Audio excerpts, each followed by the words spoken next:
On Monday, the 8th of March, the US military in South Korea and the South Korean puppet armed forces began military exercises that will last until the 18th of March.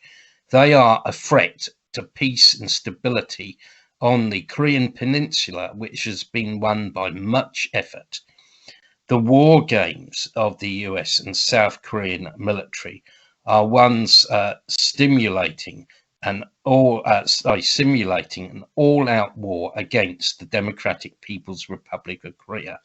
The South Korean army and US troops present in South Korea and reinforcements outside the Korean peninsula are to be involved in the war game. In the past, these exercises have been held annually and have created a lot of tension in the past, bringing the Korean peninsula very close to the outbreak of war a couple of times, particularly in 2013 and in 2017.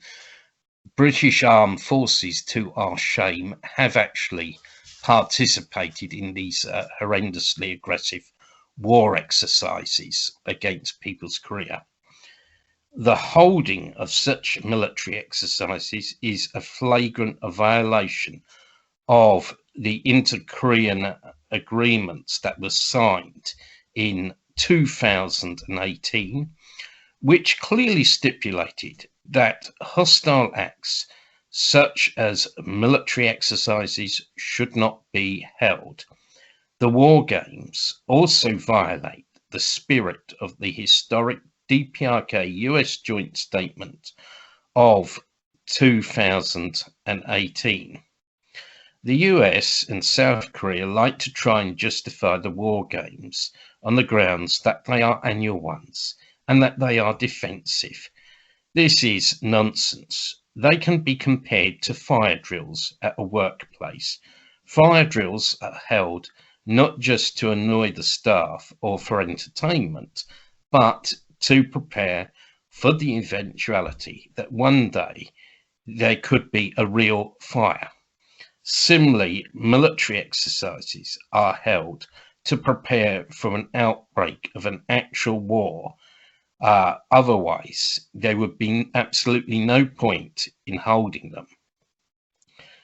The US and South Korean war games are aimed at trying to stifle People's Korea by force and to overthrow the socialist system in the DPRK and to make the DPRK a colony of imperialism. The DPRK is a thorn in the flesh of the US and world imperialism. People's Korea is an example to the people of the world as it upholds socialism, gives its people not only full employment, but free healthcare, free education, and virtually free housing. We must defend People's Korea from the aggression of imperialism and regime change machinations. What the holding of the war games proves is that the hostile policy of the US towards the DPRK remains unchanged, and that the Biden or Biden administration is determined to stifle People's Korea by force. Indeed, it proves what Marshal Kim Jong-un said at the 8th Congress of the Workers' Party of Korea that was held in January. Proves that this is true, namely that whoever takes power in the US, its entity and real intention of its policy towards the DPRK would never change. It can be also mentioned in passing that the exercises are being held at a time when the submissive and sycophantic South Korean puppets have bowed down to the demands of the US to pay more money to the US for their troops to stay in South Korea. That's right. South Korea actually pays the US for the privilege of being occupied by the US. They're going to pay, over $1 billion for the US troops to stay in South Korea. And as we know, the US troops in South Korea commit many crimes such as murder, robbery, and rape.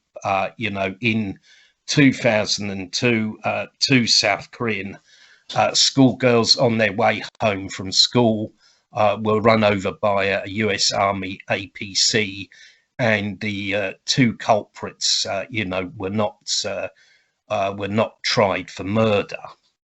And that's just an example of US crimes in South Korea, and because the occupation of South Korea by the US is ongoing, and it is the US that is dividing the Korean Peninsula and stopping, stopping inter-Korean dialogue.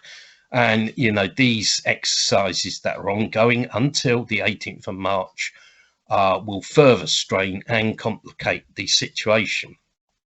Therefore, we call for these provocative and aggressive war games to be called off at once, and for the US and South Korea to cease all hostile acts against People's Korea.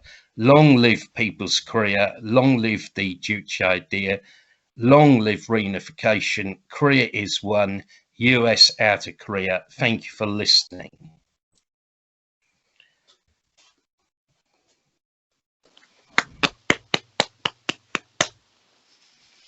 Right, thank you very much. I'll stop